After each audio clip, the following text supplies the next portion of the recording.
오늘 이 귀한 안식일 아침에 우리 하늘의 평안이 여러분 심령에 가득하기를 주의 이름으로 축원합니다. 오늘은 성육신하신 예수, 우리와 같은가 다른가 이런 제목으로 말씀을 드리겠습니다. 오늘 드릴 말씀의 그 주제는 예수 그리스도의 인성론입니다. 먼저 하나님 말씀 요한복음 1장 1절과 14절을 제가 읽겠습니다. 태초에 말씀이 계시니라. 이 말씀이 하나님과 함께 계셨으니 이 말씀은 곧 하나님이시니라. 말씀이 육신이 되어 우리 가운데 거하심에 우리가 그의 영광을 보니 아버지의 독생자의 영광이요 은혜와 진리가 충만하더라. 예수 그리스도는 누구인가? 그분은 하나님이신가? 사람이신가? 또 성육신하신 그 예수님은 우리와 똑같은 분인가? 우리와 다른 분인가? 지금은 우리가 그냥 교리를 공부하면서 쉽게 배울 수 있는 주제들이지만 사실 이 교리들은 기독교 초기에 목숨이 달린 문제였습니다. 이 예수님이 누군가 하는 이 주제를 가지고 어떻게 믿느냐에 따라서 교회에서 추방되기도 하고 때로는 목숨을 잃기도 했습니다. 그 기간이 거의 300년 넘도록 어마어마한 투쟁을 했어요. 이것 때문에 교회가 분열되고 사람이 죽고 추방되고 파문되고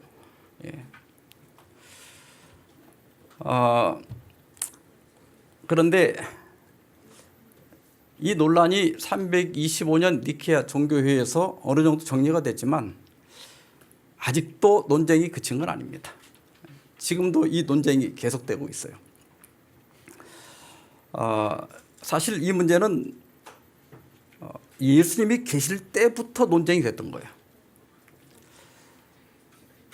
요한복음 10장에 예수님께서 수전절에 예루살렘에 올라가셔서 솔로몬 행각에 거니셨다 그랬는데 이때가 서기 30년입니다. 이 수전절이라고 하는 게 뭐냐면 안티오코스 에피파네스가 성전을 더럽힌 후에 후일에 그 성전을 다시 회복한 것을 기념하는 절기입니다. 이 태양력으로 치면 어떤 때는 이제 우리 음력처럼 왔다 갔다 해요. 그래서 태양력으로는 11월이 될 때도 있고 12월이 될 때도 있어요. 그러니까 여기 보면 겨울이라 그랬거든요. 수전절이 이르니 때는 겨울이라. 그런데 여기 유대인들이 예수님을 애워싸고 예수님께 이렇게 묻습니다. 당신이 언제까지나 우리 마음을 의혹하게 하려 하나이까? 그리스도이면 밝히 말씀하소서. 당신이 정말 메시아면 내가 메시아다 이렇게 얘기를 해달라는 거예요. 근데 예수님께서 그렇다 아니다 말씀을 안 하십니다.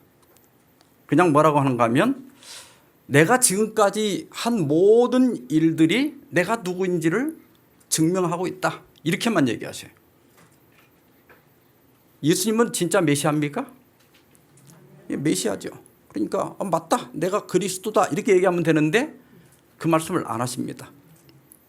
왜냐하면 그 당시 유대인들이 생각했던 메시아는 적들을 물리치고 온 세상을 이스라엘 나라에 무릎 꿇게 할 정복자 메시아, 다시 말하면 정치적인 그리스도를 기다렸습니다. 그러니까 예수님이 내가 메시아다, 내가 그리스도다 이렇게 답변하면 당신은 가짜야. 우리를 왜 로마에서 그럼 해방시키지 않아? 이렇게 금방 얘기할 거거든요. 그런데 예수님이 만약 내가 그리스도가 아니다 그러면 어떻게 되는 거예요? 이게 진짜 이제 가짜가 되는 거예요. 그래서 예수님께서 직접 말씀하지 않고 내가 한 일이 내가 누군지를 증거한다. 이렇게 말씀하셨어요. 그리고 나서 30절에 보면 나와 아버지는 하나이니라 이렇게 말씀하십니다. 내가 그리스도인지 아닌지는 대답하지 않고 나와 아버지는 하나이다. 그랬더니 31절에 보면 유대인들이 예수님을 돌로 치려고 했어요. 그래서 예수님께서 왜 나를 돌로 치려고 하느냐 그랬더니 신성모독으로 인함이니 네가 사람이 되어 자칭 하나님이라 함이로다 그랬습니다. 그러니까 나와 아버지는 하나이니라 이 말은 유대인들에게 무슨 말이에요? 내가 곧 하나님이다 그런 뜻이에요. 그런데 유대인들이 왜 이 말을 듣고 그렇게 분개했는가 하면 유대인들은 거의 1500년 가까이 유일신 사상을 갖고 있었어요. 신명기 6장 4절 5절에 우리가 보통 이스라엘의 쉐마, 이 쉐마 하면 들으라예요. 이게 이스라엘의 쉐마로 유명한 성경절인데 이스라엘아 들으라 우리 하나님 여호와는 오직 유일한 여호와시니. 근데 옛날 개혁판에는 하나이신 여호와시니. 근데 하나라는 뜻이나 똑같은 뜻이지만 우리가 하나라는 말보다는 유일한이라고 하는 번역이 훨씬 더 원문에 가깝습니다. 하나님은 한 분이시다. 그런데 잘못하면 이게 단일신론이 돼요. 단일신은 진짜 한 분만 믿는 거예요. 근데 우리는 하나님이 한 분이지만 또 한 분 안에 세 인격이 있다고 믿잖아요. 그래서 유일한 하나님이라고 말하지 단 하나인 하나님이라고 하는 건 조금 이 삼위일체하고 잘 안 맞기 때문에 유일한이라고 이렇게 요즘은 번역을 하고 있습니다. 이스라엘은 거의 1500년 이상 그리고 지금까지 3000년 이상 이 유일신 사상이라고 하는 것은 이스라엘 백성들의 신앙 고백이면서 그들의 표입니다. 하나님은 한 분이시다. 그런데 예수님이 나도 하나님이다. 그러면 하나님이 어떻게 되는 거예요? 이제 이 순간부터 하나님이 두 분이 되잖아요. 그러니까 유대인들의 입장에서는 예수님이 하나님이라고 하는 주장을 결코 용납할 수가 없었던 거예요. 그래서 그것은 신성모독이었습니다. 이 그리스도가 누구냐? 예수님이 과연 어떤 분이냐? 이 논쟁이 1세기부터 4세기까지 계속됩니다. 가연설이라고 하는 것은 영지주의자들이 주장한 것인데 말씀이 육신이 된 것은 실제로 그렇게 된 게 아니라 겉으로만 그렇게 보였을 뿐이다. 그래서 가연설이라고 그래요. 그래서 인간 그냥 우리와 똑같은 인간 예수라고 하는 사람이 있는데 그 사람이 침례를 받을 때 말씀이 그 몸에 결합됐다가 예수님이 십자가에서 돌아가시기 직전에 그 말씀이 떠나갔다는 거예요. 왜냐하면 신이 죽을 수가 없잖아요. 그러니까 이 가연설이라고 하는 것은 예수님의 신성을 강조하려다가 예수님의 인성을 부인하는 결과를 가져옵니다. 그 다음에 역동적 군주론은 이건 단일신론입니다. 하나님을 딱 한 분밖에 인정 안 하는 거예요. 그런데 이것은 데오도투스라고 하는 사람이 주장을 했는데요. 예수님은 하나님이 아니다. 예수님이 침례를 받을 때 예수님에게 성령이 임했고 그 다음에 예수님이 부활하신 다음에는 하나님의 양자가 되었다. 그래서 역동적 군주론을 신학에서는 양자론이라고도 그래요. 그러니까 하나님은 한 분이시다. 이 유일성을 강조하려다가 예수님의 인성을 부인하는 결과를 가져오게 됩니다. 그 다음에 양태론적 군주론이라고 하는 건 뭐냐면 이것도 단일신론이에요. 그러니까 하나님이 한 분밖에 없다는 걸 강조하려다 보니까 어떻게 얘기했는가 하면 하나님이 구약시대에는 본래 하나님으로 계셨고 그 다음에 신약시대에는 예수님의 모습으로 오셨고 부활한 다음에는 그분이 성령이 되셨다. 그러니까 하나님은 한 분인데 양태만 바뀌었다는 거예요. 아버지 하나님으로 나타났다가 아들 하나님으로 나타났다가 성령 하나님으로 나타났다. 결과적으로 이것도 예수님의 인성을 부인하게 됩니다. 그 다음에 아리우스주의는 이게 굉장히 영향을 많이 끼친 건데 이것도 역시 한 하나님을 강조하기 위해서 아들은 어떤 의미로도 신성은 아니다. 비록 만유 중에 최고고 또 최초의 존재이긴 하지만은 엄격히 말하면 예수님도 피조물이다. 그리고 그 예수님도 존재하지 않았던 때가 있었다. 이것이 아리우스주의예요. 이 신앙이 지금도 여호와 증인 같은 데는 이대로 믿고 있어요. 그리고 소위 반삼위일체론자들이 지금도 이 사상을 따르고 있습니다. 그래서 결국 325년에 니케아 종교회의가 열리게 되는데 그때 아리우스파와 아다나시우스파가 갈라지게 됩니다. 뭐 복잡한 신학적 논쟁이 있지만 간단하게 정리하면 신성에 있어서 예수님은 하나님과 예수 그리스도는 이 아리우스는 유사 본질이다. 이게 본질이 똑같은 게 아니라 유사하다. 그러나 아다나시우스파는 하나님과 예수 그리스도는 동일 본질이다. 그 본질이 똑같은 분이다. 이렇게 주장을 했고 그 다음에 인성에 있어서 아리우스파는 그리스도는 무로부터 창조된 피조물이다. 이렇게 주장을 했고 아다나시우스파는 예수 그리스도는 완전한 하나님이며 동시에 완전한 사람이시다. 그래서 예수님은 신인이시다. 완전한 게 50% 하나님, 50% 사람이 아니라 100% 하나님이시고 100% 우리와 똑같은 인간이시다. 신인이신 하나님이시다. 이렇게 해서 예수님의 신분 문제나 또 삼일체 문제가 정리가 됩니다.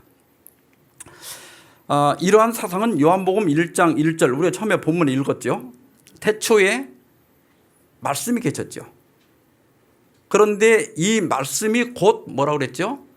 하나님이라고 그랬고 이게 말씀이 곧 하나님이고 그런데 그 말씀이 어떻게 됐다고 그랬죠? 14절에 육신이 되어서 이게 성육신, 인카네이션. 말씀이 육신이 되어서 우리 가운데 거하셨다.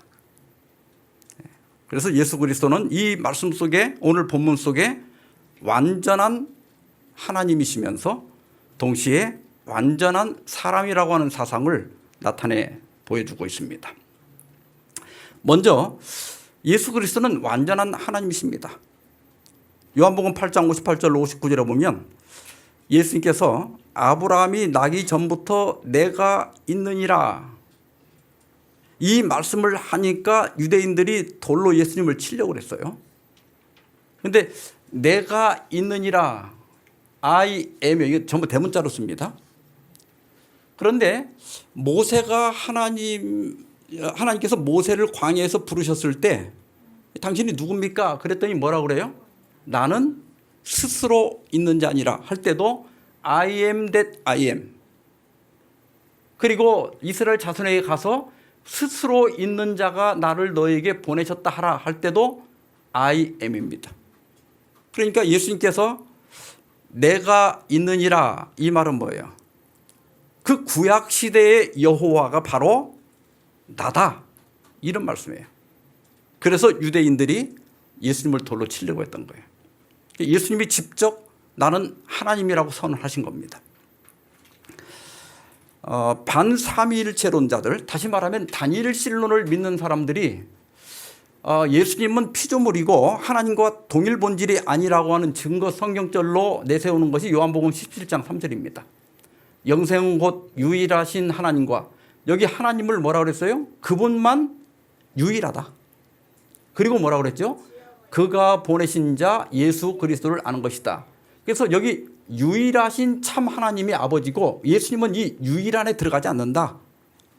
이렇게 주장을 하는데 유다서 1장 4절에 보면 홀로 하나이신 주제 곧 우리 주 예수 그리스도를 부인하는 자니라. 거짓 교사들은 어떤 사람들이냐? 모노소이신 예수 그리스도를 부인하는 자들은 거짓 선생이다. 그러니까 예수님도 모노스죠. 아버지만 모노스가 아니라 예수님도 모노스다. 그리고 요한일서 5장 20절에도 또한 우리가 참된 자 곧 그의 아들 예수 그리스도 안에 있는 것이니 그는 예수님은 참 하나님이시오 그랬어요. 그래서 예수님은 완전한 하나님이시다. 100% 하나님이시다 하는 것입니다. 특별히 더 확실한 증거는 뭐냐면 히브리 1장 8절 아들에 관하여는 이것은 성부 하나님이 예수님의 신분에 대하여 직접 말씀하신 거예요. 시편 45편 6절을 인용한 것인데 하나님이여 주의 보좌는 영영하며 주의 나라의 규는 공평한 규이니이다. 성부 하나님께서 성자이신 예수 그리스도에 대해서 뭐라고 그랬어요? 하나님이여 이렇게 불렀단 말이에요. 그래서 예수님은 완전한 하나님이시다 하는 것을 우리가 믿을 수가 있습니다. 두 번째로 예수 그리스도는 완전한 하나님이면서 동시에 또 뭐라고요?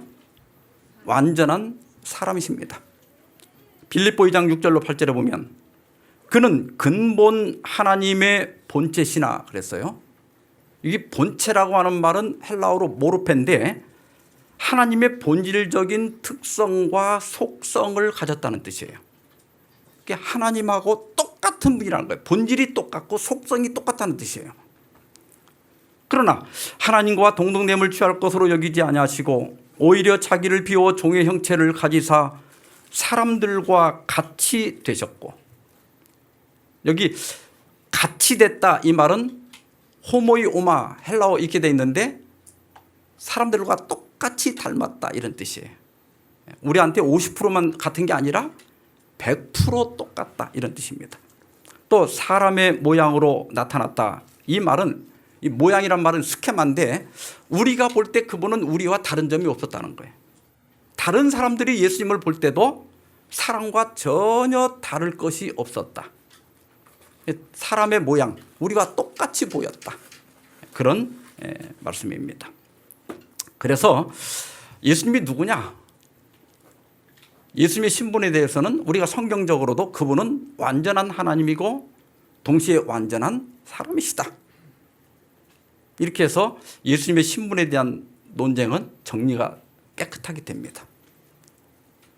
그런데 문제는 뭐냐면 이런 하나님의 신분 혹은 지위에 대한 도전이 있었다는 것입니다. 유다서 1장 6절에 보면 또 자기 지위를 지키지 아니하고 자기 처소를 떠난 천사들을 큰 날의 심판까지 영원한 결박으로 흑암에 가두셨으며 그랬어요. 여기 뭐를 지키지 않았다고 그랬어요? 어떤 천사들이 범죄한 천사들이 자기 지위를 지키지 않았다. 근데 킹제임스 흥정역에 보면 자기들의 처음 신분을 지키지 않았다 이렇게 돼 있어요. 하나님의 지위에 도전하는 2대 2설이 있습니다. 그게 뭐냐면 피조물이 자기를 높여서 자기가 하나님과 같아지려고 하는 것이 첫 번째 이설이에요. 두 번째는 하나님을 끌어내려서 피조물과 하나님이 같은 것처럼 가르치고 믿는 것입니다. 이것도 무서운 이단이에요. 먼저 피조물이 하나님과 같아지려고 했던 것은 이사야 14장 12절로 14절 우리가 거의 다 알고 있죠. 너 아침의 아들 계명성이여, 우리 성경에 계명성이라고 번역되어 있는데 원래는 이제 이 히브리어로 보면 헬렐인데 빛나는 자, 찬란한 자 이런 뜻인데 금성을 가리킵니다. 금성 아시죠? 샛별. 그래서 70인역 헬라어로 번역된 70인역에서는 새벽별이라고 번역했고 그 다음에 라틴어로 번역된 불가타역에서는 루시퍼라고 번역했습니다. 그 루시퍼를 영어 성경은 그대로 번역해서 루시퍼라고 불러요. 근데 우리는 계명성이라고 했는데 루시퍼, 계명성은 다 같은 뜻입니다. 샛별이란 뜻이에요. 근데 이 루시퍼가 한 일이 뭐냐면 지극히 높은 자와 비길이라. 지극히 높은 자가 누구죠? 하나님이죠. 그러니까 루시퍼가 누구처럼 되려고 했다? 하나님처럼 되려고 했다가 타락해서 쫓겨난 거예요. 그러니까 피조물이 하나님처럼 될 수 있다고 하는 모든 교리, 이론, 사상은 전부 그 근원이 어디서 온 거예요? 사탄에게 온 거예요. 그러면 에덴 동산에서 하와에게 뱀이 이렇게 얘기하죠. 너희가 그것을 먹는 날에는 너희 눈이 밝아 어떻게 된다고요? 하나님과 같이 된다. 그러면 이 뱀의 배후에는 누가 있는 거예요? 사탄이 있는 거예요. 루시퍼가 있는 거예요. 그런데 이것이 하와에게서 끝난 게 아니라 데살로니가 후서 2장 4절에 보면 여기 대적하는 자가 나와요. 그는 대적하는 자라. 그러니까 교회 안에서도 이런 일이 일어난다는 거예요. 여기 대적하는 자라고 하는 말이 헬라어로 안티케이마인데 이 안티케이마이라고 하는 말은 안티라고 하는 말에서 왔는데요. 우리도 안티라는 말 쓰죠. 그런데 이 안티는 대적한다는 뜻도 있지만 대신한다는 뜻도 있어요. 그러니까 하나님을 대적하는 것, 그러니까 하나님을 반대하는 것도 안티고 하나님을 대신하는 것도 안티예요. 그러니까 안티크라이스트 하면 적그리스도죠. 이 적그리스도는 그리스도를 반대하는 것만 적그리스도가 아니라 자기가 그리스도 자리에 앉아서 내가 그리스도다, 내가 재림한 예수다, 이게 다 적그리스도예요. 예수님을 대신하는 거기 때문에. 그런데 그 대적하는 자가 하는 일이 뭐냐면 신이라고 불리는 모든 것과 숭배함을 받는 것에 대항하여 그 위에 자기를 높이고, 그 다음에 뭐라고 그랬죠? 하나님의 성전에 앉아 자기를 하나님이라고 내세우느니라. 그러니까 기독교 안에서 뭐 이렇게 세계적으로 알려진 교회도 그렇고 또 이런 그 신흥 종교들 이런 데 보면 자칭 하나님, 자칭 재림 예수 이 많죠? 이게 다 뭐예요? 그 배후에는 루시퍼가 있는 거예요. 이 사탄의 사상입니다. 그 다음에 두 번째는 하나님을 피조물과 같아지게 하는 거예요. 이걸 신인, 하나님과 사람이 동형, 형상이 같고 동성, 그 본질이 같다. 그래서 하나님의 속성을 인간의 신체 부분, 행위, 감정 등으로 표현하는 것입니다. 성경에 이런 묘사가 많이 있어요. 근데 그것을 오해하면 하나님을 인간의 수준으로 끌어내리는 실수를 저지르게 됩니다. 동형론과 관련된 몇 가지 성경절을 보면 시편 89편 13절에 보면 주의 팔에 능력이 있사오며 주의 손은 강하고 주님도 팔이 있고 손이 있다 그랬죠. 또 시편 18편 8절에 보면 그의 코에서 연기가 오르고 입에서 불이 나와 사름이여. 하나님도 뭐가 있어요? 코가 있고 입이 있다. 또 역대하 16장 9절에 보면 여호와의 눈은 온 땅을 두루 감찰하사 그랬어요. 그러니까 하나님도 뭐가 있다? 눈이 있다. 이런 표현들이 하나님도 우리와 똑같은 손이 있고 똑같은 눈이 있다는 뜻일까요? 그러면 하나님은 시력이 얼마 정도 될까요? 한 5점 정도 나올까요? 하나님도 손톱을 몇 주 만에 한 번씩 깎을까요? 우리가 이런 신인 동형론을 정말 하나님이 우리와 똑같다고 생각할 때 하나님을 우리같이 생각하는 거예요. 사실 이런 표현들은 하나님은 영이라고 그랬잖아요. 그러니까 영이신 하나님의 의지를 은유적으로 표현한 거예요. 다시 말하면 하나님의 팔과 손은 그분의 능력을 나타내고 코와 입은 공의로운 분노를 나타내고 눈은 그분의 통찰력과 전지하심을 나타내는 겁니다. 그리고 창세기 11장 5절에 보면 사람들이 바벨탑을 쌓을 때 하나님께서 그 탑을 보려고 내려오셨다고 그랬어요. 이것은 신의 산에 내려온 거하고는 다른 거예요. 이게 실제 내려온 건 아니에요. 다만 하나님께서 인간이 하는 일들을 다 알고 계신다. 그리고 그 하나님께서 우리가 그런 탑을 쌓고 우리가 어떤 직장을 다니고 이런 것들까지도 하나님께서 아시고 간섭하신다, 이런 뜻이지 하나님이 그렇게 내려갔다 올라갔다 그런 뜻은 아니에요. 이건 은유적 표현입니다. 그 다음에 하나님의 동성론, 하나님도 화를 내고 또 하나님이 질투하시고 하나님이 때때로는 후회하시고 때때로 어떤 때는 한탄하셔요. 우리는 사람이니까 어떤 일을 해놓고 후회할 때가 있어요, 없어요? 있어요. 그러면 하나님도 후회한다면 그 하나님은 전지하신 분인데 어떻게 하나님이 후회할 수 있는가? 근데 여러분, 이런 표현들은 하나님께서는 지정의를 갖추신 인격적인 존재이시다. 그리고 우리가 그분의 뜻에 일치하는 삶을 살지 못할 때 하나님께서 우리를 향해서 느끼시는 감정을 인간적 언어로 표현한 거예요. 그래서 하나님의 감정은 우리의 감정과는 다릅니다.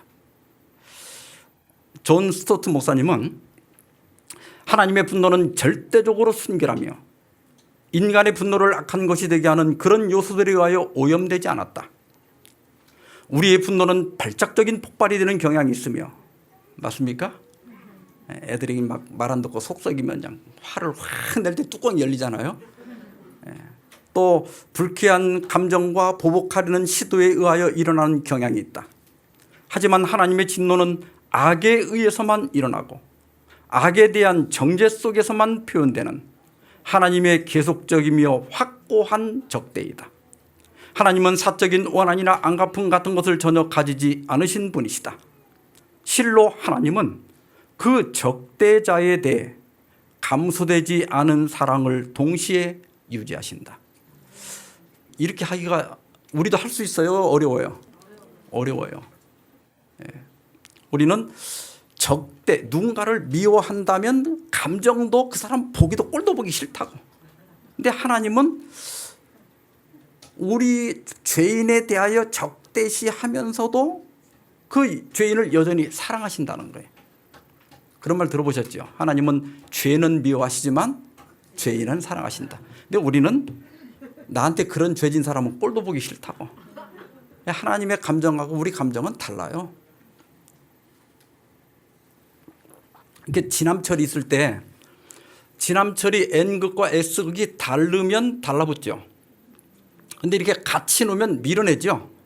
이게 밀어낼 때 이건 성질이 그냥 밀어내는 거지 감정이 하나도 안 섞여 있잖아요. 그런데 진함철의 성질상 같은 극끼리는 밀어내게 돼 있는 거예요.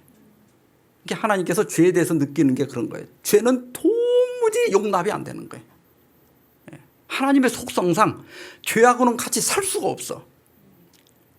그래서 시대의 소망에 보면 예수님께서 이 땅에 계실 때 그 죄인들과 이렇게 섞이는 건 나병 환자를 대하는 것처럼 몸서리 치도록 싫은 일이었다고 그랬어요.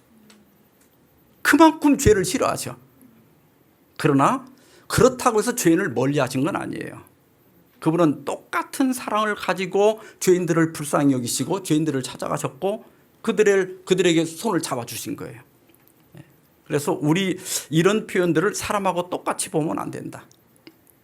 그래서 이런 오해 때문에 예수님이 오신 겁니다. 정례계단 11페이지 보면 하나님의 아들께서 하늘에서 강림하신 것은 하나님의 아버지를 나타내시기 위함이었다. 본래 하나님을 본 사람이 없으되 아버지 품속에 있는 독생하신 하나님이 나타내셨느니라. 제자 중 한 사람이 아버지를 우리에게 보여주옵소서 하고 요청하였을 때 예수께서 대답하시기를 나를 본 자는 아버지를 보았거늘 어찌하여 아버지를 보이라 하느냐. 그러니까 우리가 예수님을 통해서 아버지 하나님을 볼 수 있고 알 수 있다. 그러나 그것도 어디까지나 인간적 한계는 있는 거예요. 그 너머에 영이신 하나님을 우리 인간이 다 알 수는 없어요. 그러니까 예수님의 인성이라고 하는 게 뭐냐면, 만약 하나님이 지구만하다면 예수님이 거기다가 이렇게 인성을 점 하나 찍은 거예요. 그러니까 우리가 본 그 예수님의 그 뒤에는 우리가 전혀 상상조차 할 수 없는 하나님이라는 존재가 뒤에 있는 거예요. 그러니까 예수님이 우리와 같다고 해서 정말 우리와 똑같은 분으로 생각하는 것은 어마어마한 오해고, 거기서 교리가 잘못되고, 그러면 인간들이 잘못된 신앙을 할 수가 있습니다. 자, 이제 그러면 예수님은 우리와 같은가 다른가, 이 문제를 좀 살펴보도록 하겠습니다. 히브리서 2장 14절입니다. 자녀들은 혈과 육에 속하였음에 그도 또한 같은 모양으로 혈과 육을 함께 지니심은 죽음을 통하여 죽음의 세력을 잡은 자 곧 마귀를 멸하시며, 그리고 17절에 그러므로 그가 범사에 형제들과 같이 되심이 마땅하도다. 우리가 17절을 보면 예수님이 우리와 완전히 똑같다고 하는 생각을 자연스럽게 하게 됩니다. 그렇잖아요. 범사에 모든 일에 우리와 똑같다는 거예요. 똑같이 되셨다. 근데 사실 이런 글을 여기 17절 하나만 보고 예수님을 우리와 똑같다 이렇게 결론 내리면 안 돼요. 자녀들은 혈과 육에 속하였음에, 이것이 그 히브리 원문에 보면 완료형이고 능동태예요. 그러니까 우리는 본래부터 태어날 때부터 혈과 육에 속해서 태어났다는 말이에요. 이해가 됩니까? 이거 완료형이기 때문에 우리는 날 때부터 이미 그렇게 돼 있는 거야. 그런데 같은 모양으로 혈과 육을 함께 지니셨다 할 때 이 지니심은 부정과거이면서 능동태예요. 이게 부정과거는 뭐냐면 예수님은 원래부터 혈과 육을 가진 것이 아니라 어느 부정 시점에 어느 시기에 그분은 혈과 육을 가지셨다는 거예요.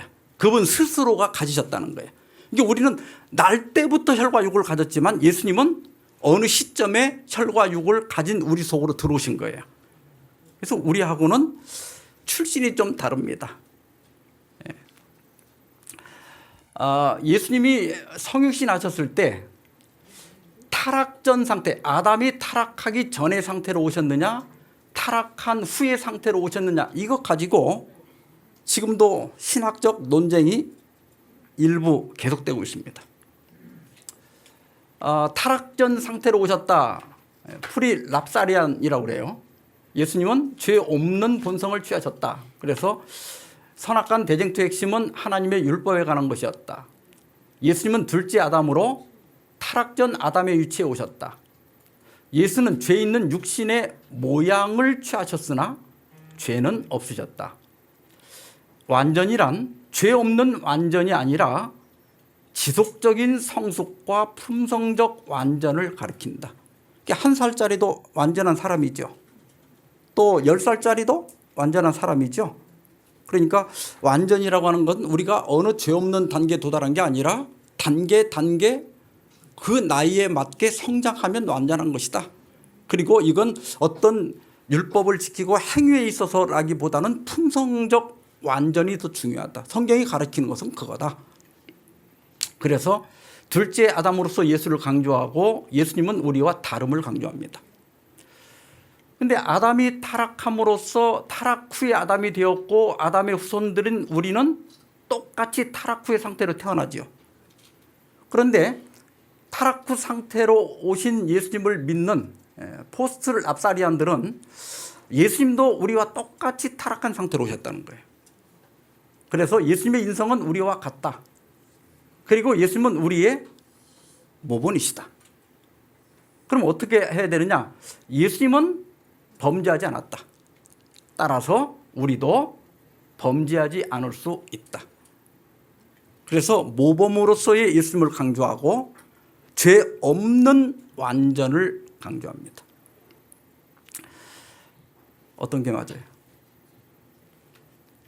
근데 평신도들이 어느 쪽의 얘기를 들어보면 이쪽 들을 때는 이쪽이 다 맞는 것 같고 이쪽 들으면 이쪽도 그럴듯해요.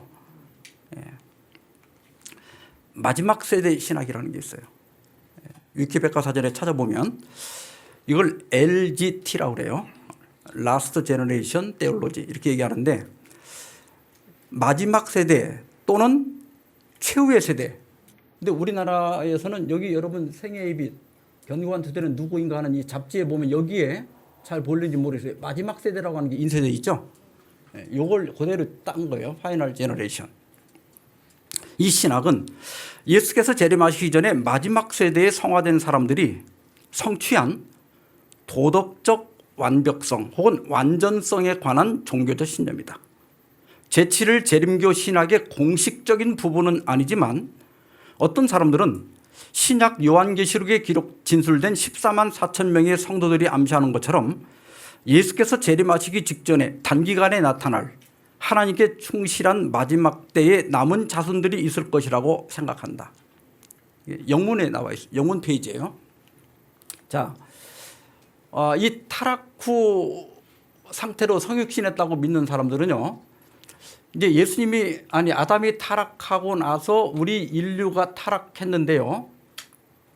이제 그 타락 후 상태로 태어나는데 예수님도 타락 후 상태로 왔다. 그래서 예수님도 우리처럼 똑같이 죄성은 가졌지만 이 죄성을 가진 건 죄인은 아니다.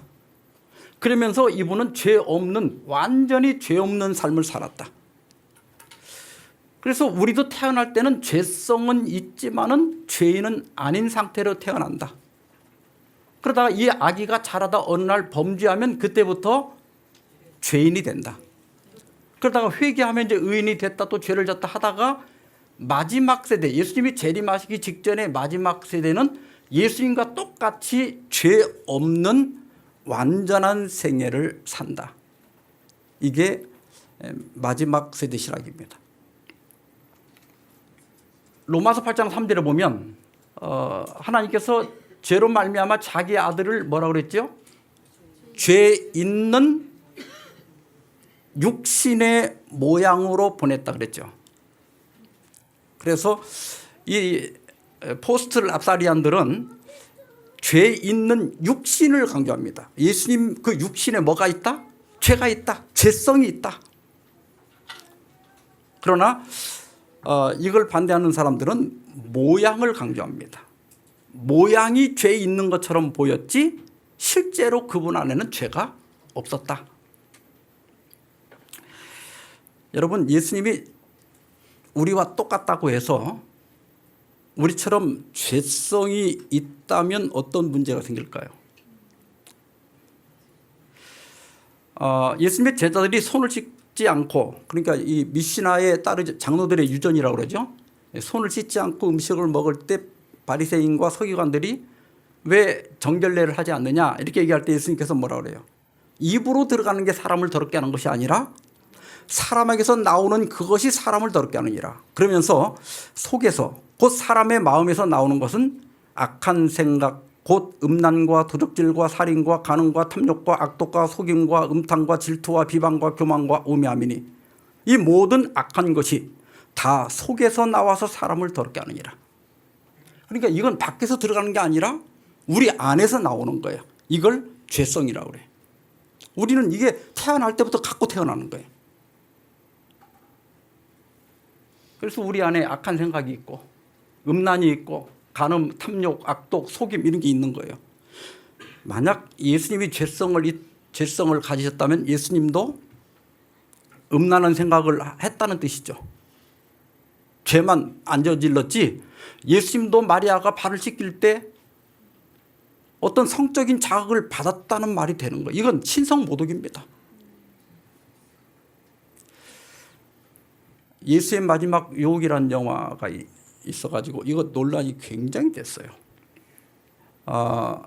예수님이 이제 십자가 이렇게 딱 매달렸는데 거기 악마가 이제 이 소녀의 모습으로 나타나요. 나타나가지고 예수님을 설득합니다. 그래서 예수님이 십자가에서 내려와요. 그래가지고 막달라 마리아하고 결혼을 해가지고 행복하게 살다가 정신을 이렇게 차려보니까 그건 환상이었고 십자가 여전히 매달려 있는 거야. 그래서 그 유혹을 이기고 마침내 만족스러운 표정으로 다 이루었다 하면서 숨을 거뒀다는 것이 이 영화의 줄거리거든요. 그래서 이거 막 상영될 때 기독교인들이 가서 막 폭력을 행하고 막 상영을 막고 그렇게 했었어요.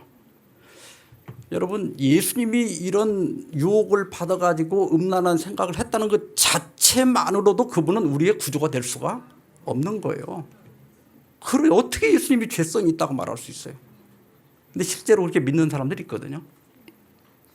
고린도서 5장 21절에 보면 하나님이 죄를 알지도 못하신 이를 우리를 대신하여 죄로 삼으셨다 그랬어요. 우리는 이렇게 욕심이라는 거 안 배워도 알지요. 애기들이 욕심 부려 안 부려요? 너 그 욕심 부리고 친구한테 나눠주지 마 이렇게 안 가르쳐도 얘가 욕심 부릴 줄 알아. 왜? 우리 안에 죄성이 있기 때문에. 근데 예수님은 뭐라고 그랬어요? 죄를 알지도 못했어요. 그분이 죄성이 있었다면 왜 모르겠어요? 그분은 몰랐어요. 그러나 우리를 대신하여 죄로 삼은 거예요. 그러니까 그분은 우리 죄를 지신 분이지 죄성을 가진 분이 아니에요.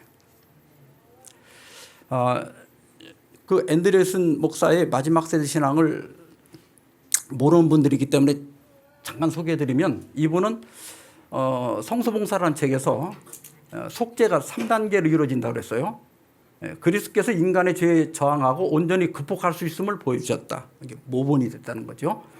그리스도께서 자신을 대속물로 드림으로 죄의 용서를 가능하게 하셨다. 그다음에 이제 문제가 이게 그 마지막 세대 신학의 핵심인데 사탄은 십자가에서 패배한 게 아니라 최후의 죄 없이 완전하게 된 마지막 세대에 의해서 패배할 것이다 그랬어요. 어떻게 생각하십니까? 여기에 대해서 삼육대학에 지금 은퇴하신 안금영 목사님께서 이렇게 정리를 하셨습니다. 첫째, 예수 그리스도를 구조로서보다는 모델로 부각시킨다. 물론 예수님이 우리의 모본이신 건 사실이지만 더 중요한 건 뭐예요? 우리의 구주라는 사실입니다. 두 번째로 구원론이 선행하고 그 다음에 종말론이 따라야 하는데 신학적 구원 순서에 역행한다. 세 번째, 사탄이 십자가에서 패배한 것이 아니라 무지한 삶을 사는 마지막 세대에 패배할 것이라는 주장은 구원의 역사를 하나님 중심이 아니라 인간 중심으로 만든다. 맞죠? 하나님이 사탄을 이기는 게 아니라 마지막 세대 죄 없는 사람들이 사탄을 이기는 거야. 네 번째, 마지막 신자들이 하나님의 율법에 완전히 순종하며 무지한 완전을 이루어 하나님을 옹호한다는 믿음은 사람을 율법주의와 인간적 공로에 의존하는 경향 속에서 고투하게 만들 여지가 충분히 있다. 맞습니까? 하나님이 우리를 승리하게 하시는 게 아니라 내가 승리를 쟁취해야 된다는 생각 때문에 우리는 이런 분들의 특징이 뭐냐면 이제 교회를 다니면 이렇게 교회에 와 있는 분들이 얼마나 사랑스러워. 근데 이제 이게 뒤에 앉아서 그 사랑스러운 사람을 보는 게 아니라 안식일 날 웃었어. 또 뭐 이렇게 뭐 저 사람은 뭐 너무 설쳐 이 밥을 하는데도 그분들은 이렇게 금요일 날 전기밥솥으로 밥을 하는데 그 사람 노동이 하나도 안 들어가잖아요. 근데 금요일 날 밥을 해갖고 밥솥을 교회로 들고 와서 그 사람들끼리 모여서 먹어. 근데 또 보호는 괜찮대. 찬밥은 먹기 싫으니까 교회에다 꽂아놓고 보호하는 건 괜찮고 밥을 하는 건 안 된대요. 이제 사람을 이렇게 이상하게 만들어놔. 여러분, 우리가 절대로 모본과 동일하게 될 수는 없습니다. 교회증언 8권 63페이지. 하나님께서 그분의 영역에서 완전하신 것 같이 사람도 그의 영역에서 완전할 수 있다. 우리가 하나님과 똑같이 완전해지는 게 아니에요. 인간의 영역 안에서 완전해지는 거예요. 또 리비엔 헤럴드 1895년 2월 5일자 81페이지입니다. 우리는 결코 모본과 예수님과 동등하게 될 수는 없으나 우리의 능력을 따라서 그 모본을 모방하고 닮을 수 있다. 우리는 모방하는 거지 예수님하고 어떻게 우리가 똑같으냐고. 이게 인간을 신 쪽으로 끌어올리던 신을 인간 쪽으로 끌어내리던 이게 전부 이단입니다. 거기서 죄가 시작되는 거예요. 교회증언 이건 549페이지. 그분은 우리가 모방하도록 우리에게 주어진 완전하고 거룩한 모본이시다. 우리는 모본과 동일하게 될 수 없다. 여러분 그 예수님과 우리 인간의 본성도 보면 신분적으로 예수님은 잉태할 때부터 거룩한 자의 하나님의 아들이죠. 근데 우리는 너희 아비 마귀에서 났다고 그랬고, 우리는 날 때부터 죄인이지만 예수님은 의인으로서 불의한 자를 대신했다고 그랬거든요. 그분은 날 때부터 의인이에요. 신분이 달라. 그다음에 죄성은 사람의 마음은 어려서부터 악함이라 창세기 8장 21절. 그러나 고린도서 5장 21절 그분은 죄를 알지도 못하셨다. 그다음에 연약성은 같습니다. 우리와 똑같이 시험을 받았다. 우리 연약함을 동정하시고 우리 모든 일에 우리와 똑같이 시험을 받았다 할 때는 예수님도 굶주리면 배가 고플까요? 그러니까 40일 굶주렸을 때 실제 시험을 받은 거예요. 그걸 연약성이라고 그래요. 예수님도 우리에게 육신이 약하도다. 너희 육신이 연약함으로. 그러나 범죄에 있어서 모든 사람이 죄를 범했다고 그랬죠. 그러나 예수님은 뭐라고 그랬어요? 베드로전서 2장 22절에 그는 죄를 범하지 아니하셨다. 그래서 예수님은 우리와 다릅니다. 이걸 기본교리 28을 갖고 정리하면 그리스도의 인성은 아담의 인성, 곧 타락하기 이전에 아담이 가졌던 인성과 같은 것이 아니었다. 그러니까 타락 전 아담하고도 똑같지 않았다. 또한 모든 점에서 타락 후에 아담이 가졌던 인성과 같은 것도 아니었다. 그것은 아담의 인성과 같지 않다. 왜냐하면 타락한 자의 무지한 연약함을 지녔기 때문이다. 예수님은 타락 전의 아담과 다르다. 왜냐하면 타락 전에 그 아담은 연약함이 없었지만 예수님은 육신적 연약함을 가졌다. 그것은 타락한 자의 인성도 아니었다. 왜냐하면 그것은 도덕적 결함 속에 떨어진 적이 결코 없기 때문이다. 그러므로 그것은 엄밀한 의미에서 현재 우리의 인성과 같되 죄는 없는 것이다. 그러니까 예수님이 우리와 같다고 하는 것은 연약함에서 같은 것이지 죄성까지 같은 건 아니다. 이 신인 동형 동성론적 표현에 대해서 우리가 오해하지 말아야 돼요. 요한복음 4장 24절에 보면 하나님은 영이시다. 이게 푸뉴마라고 하는 거는 물론 뭐 성령으로도 쓰이고 생명으로도 쓰이지만 여기서는 이렇게 이런 육체와 다른 어떤 공간 속에 갇히는 이런 물질과 다른 존재라는 뜻이에요. 또 디모데전서 6장 16절에 보면 어떤 사람도 아버지 하나님을 보지 못했다. 또 볼 수도 없는 분이시다. 그래서 이사야 40장 18절에 보면 너희가 하나님을 누구와 같아 하겠으며 무슨 형상을 그에게 비교했느냐. 또 시편 50편 21절 내가 이 일을 행하여도 내가 잠잠하였더니 내가 나를 너와 같은 줄로 생각하였도다. 우리가 예수님이 우리와 같이 됐다고 해서 예수님과 우리가 똑같다. 그래서 예수님이 산 것처럼 우리도 똑같이 살 수 있다. 굉장히 위험한 신학입니다. 자, 이제 정리하겠습니다. 지난 2016년 3월 9일부터 15일 서울 포시즌스 호텔에서 이세돌 구단과 알파고의 세계 대결이 있었죠. 알파고는 74전 73승 1패입니다. 지금은 이제 활동하지 않습니다만 승률이 98.67%고 이세돌은 1903전 1324승 576패 승률이 76.76%예요. 이건 원래 게임이 안 되는 거죠. 알파고가 딱 한 번 졌는데 이게 이세돌한테 요거 사국에서 진 거예요. 요 78수 때문에 졌는데 이 시합을 하기 전에 이 알파고가 자가 학습을 3천만 건을 했대요. 그러니까 바둑을 혼자 3천만 번을 둔 거야. 그런데 그 3천만 건 중에 이 78수는 전혀 한 번도 없었던 수야. 그래서 컴퓨터가 헷갈려 가지고 진 거예요. 이건 컴퓨터 버그예요. 예. 이 바둑을 둘 때 호선 바둑, 정선 바둑이라서 이건 거의 비슷할 때, 실력이 비슷할 때 두는 거예요. 근데 실력이 나보다 못한 사람하고 할 때는 2점 바둑도 두고 이제 9점 바둑이 최고거든요.